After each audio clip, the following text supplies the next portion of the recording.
Well, it's the great debate of 2021. How much of 2020 will become a permanent fixture in our lives? You know, this morning, Piper Sandler downgraded Planet Fitness to neutral. Apparently, they put out a survey that suggests the public is more likely to stick with at-home fitness options. I want to bring in from Nicholas Wealth Management, President David Nicholas. And David, you know, stay-at-home versus reopening. We've seen this theme sort of create seesaw action in the market for a few months now. But I want to go through some of these pandemic winners and get your thoughts on whether or not we should own them once the pandemic is over. For instance, Peloton versus Planet Fitness. What do you think?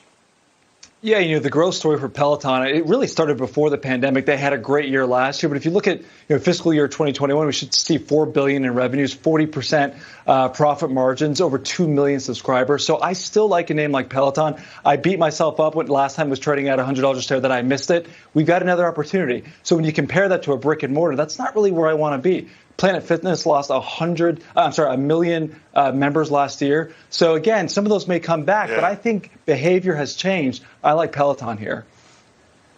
Yeah, and Peloton, just so a reminder, had a negative article about injuring children. That sent the stock down, and I agree with you. It's probably a buy here. Zoom, your thoughts on Zoom?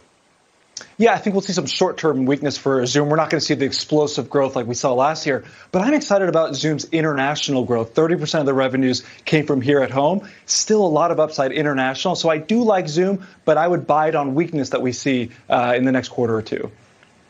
Yeah, it's still a lot easier to Zoom than to take a business trip, isn't it? Teledocs and Docusign. Yeah, Docusign is the clear winner in e-signature. The upside to Docusign, in my opinion, is really good. I think we could see 30% year-over-year growth rates for a company like Docusign. Again, talking about international exposure, only 20% of their revenues have come from international sales. That is a massive opportunity for Docusign. So here I like Docusign. Teladoc, massive sell-off from the top to bottom. They've got a wide moat, though, so it's hard for competitors to get in to compete against them. But between the two, I like Docusign. Let's talk about this earnings season. It's off to a pretty good start. Of course, stocks have been selling off. After the close of the day, we've got two big names that are reporting. How are you positioning yourself, and are there any names that you would own before they report their number? Yeah, if we look at Intel and Snap as well, I mean, obviously the chip shortages or the supply is really what the issues that are plaguing Intel. So I think revenue is going to be down, but it's not because of the demand. The demand is there. They just can't get these chips done and manufactured quick enough. I didn't like with Apple bringing some of that chip manufacturing in-house. I think that's going to hurt some for Intel. But the options market is pricing out for Intel for a pretty big hit for earnings. So I think if you want to play a stock going into earnings, I think Intel might be the name to play.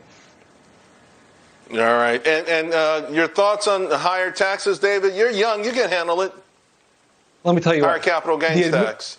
The administration believes that it's their money, and then they can decide how much of our money that we want to take. We need to remind them it's our money. We decide and tell government how much of our money they can take. So I think we need to turn the conversation here a little bit. It's ours. Let's decide how much we want to give, and that's way too much. We'll see. All right, David.